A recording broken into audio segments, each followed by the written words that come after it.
Guess who's back? Back again. Murphy's back. Tell a friend. All right, so here we are again, arcs and chords, looking at circles. Let's take a look at this one right here, number 14. All right, number 14 asks us to find arc YW. All right, so let's zoom in here. And they want to know the measure of arc YW. Okay? Now, arc YW is the result of a central angle, right? Central angle YXW, right? It intersects the circle right here at YW, okay, creating this arc. Now we know with central angles, they are congruent to the arc they intersect. So we know that the measure of angle YXW is going to be congruent to the measure of arc, YW. Okay? So all we need to do is find what that angle right there equals, and we're all set to go. Okay? Now you're saying, well, how do we find that? Okay, so let's go ahead and look. Let's get this out of the way here. And as you notice, or as you should notice, in here we have ourselves a right triangle. Okay? This right triangle has the side lengths of 5 and 13. Right? Now, if you remember from trigonometry, if you're given two side lengths of a right triangle, you can use your trigonometry ratios, sine, cosine, and tangent, to solve for that missing angle, right? So, and remember, it's all in relationship to which side you're given. So if you look at this angle right here, so let me go ahead and redraw this triangle. So we have the right angle right here, which is Z. Let's go with this being X and this being W.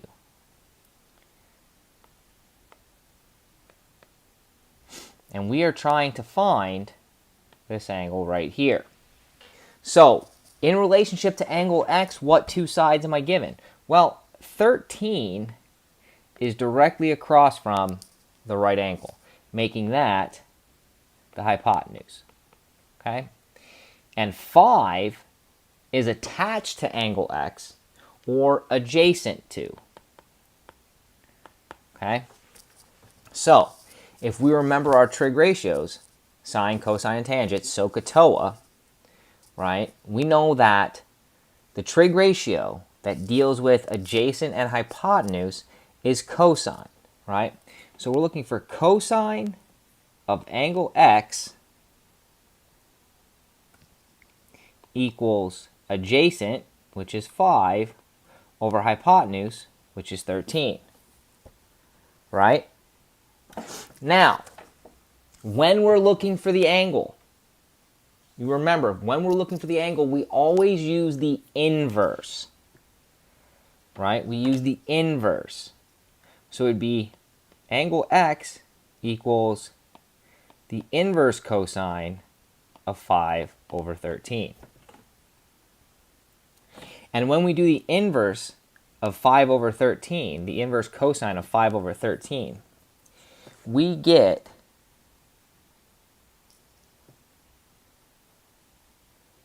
that the angle is equal to,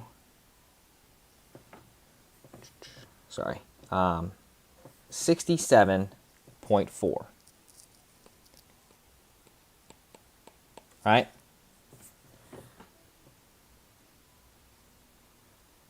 So, angle X right here is 67.4. That means if this angle right here is 67.4, this arc right here is also 67.4. Correct? Yes. Now, let's say, let's go over here and just put 67.4. Let's say they want to know, in this same exact circle, what is a measure of arc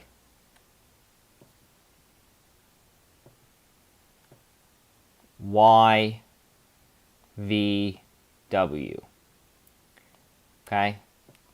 So they want to know the measure of here all the way to here. How would we go about solving that? Okay? We take 360 and we subtract 76.4. Right? So, take out your calculators. We go 360 minus 76.4, and we get 292.6. Right? And if we know this is 76.4, because of our properties, this right here would also be 76.4. Okay? So, it's using what you know. Sometimes they're not always going to directly give you all the information. You have to use things you've known from the past and apply them now.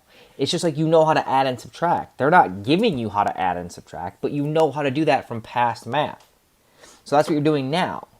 You have learned how to do trig. You've learned how to do inverse trig ratios. Okay? You take those concepts and you apply them to a new question. That's what problem solving is. When we problem solve, we're not always given all the information up front.